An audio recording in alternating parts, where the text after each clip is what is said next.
We all know the extreme importance of the United States. China is starting to play a bigger role, not only in between Israel and Palestine, but also in the overall Middle East context. China and the United States will find mutual ground to cooperate with each other, to help both Israel and Palestine to achieve peace and stability. Or is it, as we're told here in Britain?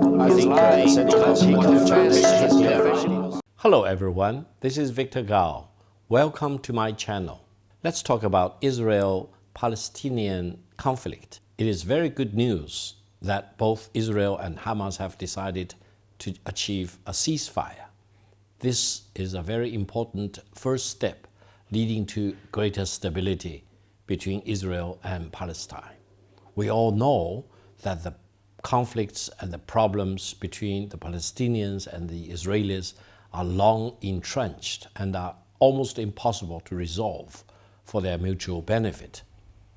However, on the other hand, the first step must be a ceasefire, because it is truly horrific to see so many civilians being killed, homes being bombed, properties being destroyed, and peace and stability being torn into pieces. From the Israeli side, they condemn the launch of missiles, not one, not two, but thousands of missiles by Hamas and other Palestinians into Israeli territory. But from the Hamas or the Palestinians' perspective, they condemn the failure by the Israeli side to negotiate for a two-state solution. I think we need to applaud President Biden for insisting that a two-state solution is a must between Palestine and Israel, and no more settlements on the Israeli-occupied Palestinian land. But how to really achieve the final step? China has offered to play a good officer's role between Israel and Palestine, and this is truly very rare for China to step up to the forefront and try to bring both Israel and Palestine to China for peace negotiations, partially because the United States is not considered to be an impartial party or a good-hearted, good-faith mediator in the ongoing horrific conflict between Israel and Palestine. Eventually, I believe both Israel and Palestine need to respect each other, treat each other as an equal, and allow a two-state solution for this conflict.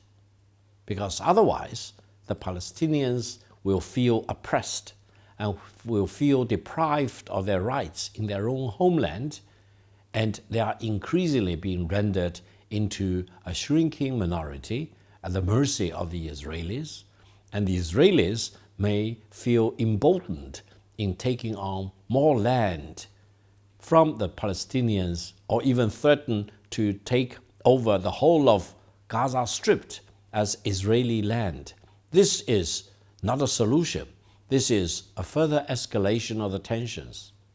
China supports both the Palestinians in their justified struggle for justice and for peace and stability and development. China also treasures its relations with the State of Israel. China attaches great importance to economic and trade relations, technological cooperation between China and Israel.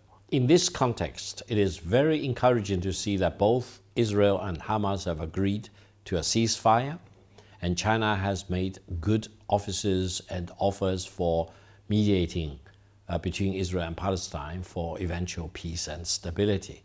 I hope, personally, in Beijing, I will meet with the Israeli delegates or the Palestinian delegates when they come to Beijing for this important dialogue for peace. We all know the extreme importance of the United States in the Israeli-Palestinian conflict, and we understand that Secretary of State Blinken will travel to the Middle East very soon to offer his good offices and mediation work. I hope all these good efforts will bear fruit. I also hope China and the United States will find mutual ground to cooperate with each other to help both Israel and Palestine to achieve peace and stability. China is starting to play a bigger role, not only in between Israel and Palestine, but also in the overall Middle East context. After all, China has so many vested interests over there, and China claims to be a long-term perpetual friend of Palestine, as well as a very sincere companion and partner of Israel. All this comes into play, I hope, in mediating for peace and stability between Palestinians and the Israelis. Let's hope for the best. That's all for today. Thank you for watching. See you next time.